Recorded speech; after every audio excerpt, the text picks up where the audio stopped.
तब उसने कमाल ने कहा कि गुरुजी को अंदर भी चलने की कहोगे या यहीं खड़े रखोगे? तो वैसे आंख से मसल कर देखा, चरणों में गिर गए तीनों के तीनों। और अब महाराज अंदर बैठो, हे भगवान आज ही चर्चा कर रहे थे, आप तो अंतर्यामी हैं, आप तो पल पल की आवाज सुनते हो, आपका बच्चा आज ही याद कर रहा था आपको। वहां बाहर वाली बैठक में बैठा दिए 14 फड़ी में, जैसा भी फटे पुराने कपड़े उनके पास उपलब्ध थे गरीबों के, मालिक बैठ गए सौंकते।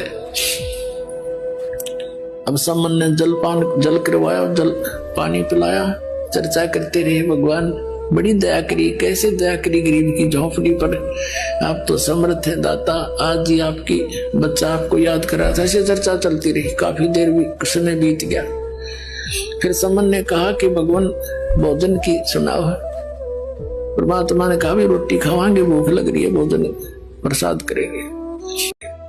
अब सम्मन आया घर पे अपनी पत्नी के पास और कहा गुरुजी भूख लगी है, पैदल चल कर आए, खाना बनाओ।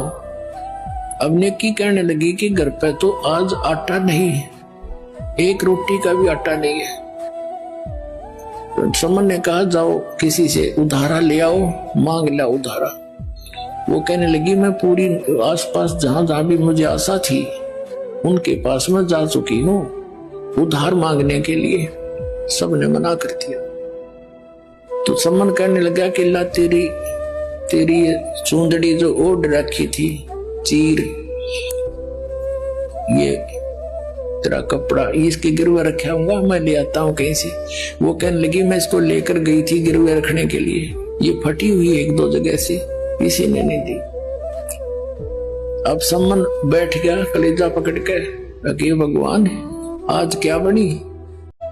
प्रथम बार परमात्मा आए और आज ये भूखे जाओगे। हे भगवान इस पापी को ऐसे दरिद्र में जन्म दिया, मैं अपने भगवान को भोजन नहीं करा सकता, न रो बुरी तरह।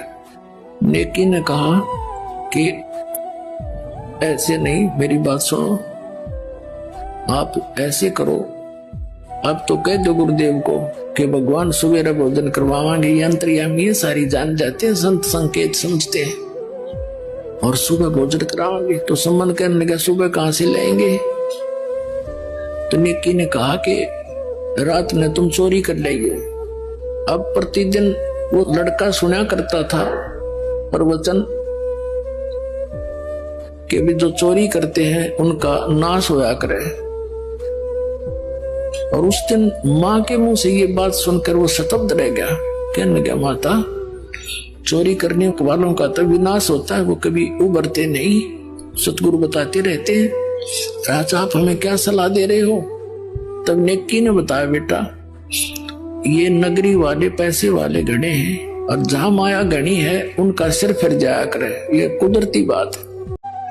कबीर साहब कहते हैं टोटे में भक्ति करे सोए सही सपूत, ये मायाधारी मस्करे ना जाने कितने जालिए ऊते।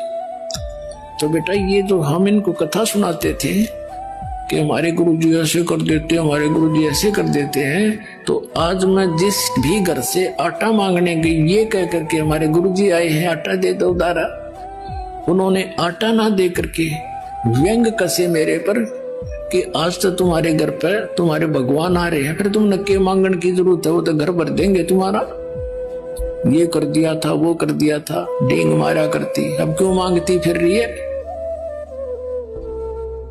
अब बेटा हमने इस नगरी का अन्न खाया है, मांग कर अपनी मजदूरी करके समझ ले बेटा। और ये बालक हैं आग में हाथ देने जा रहे हैं।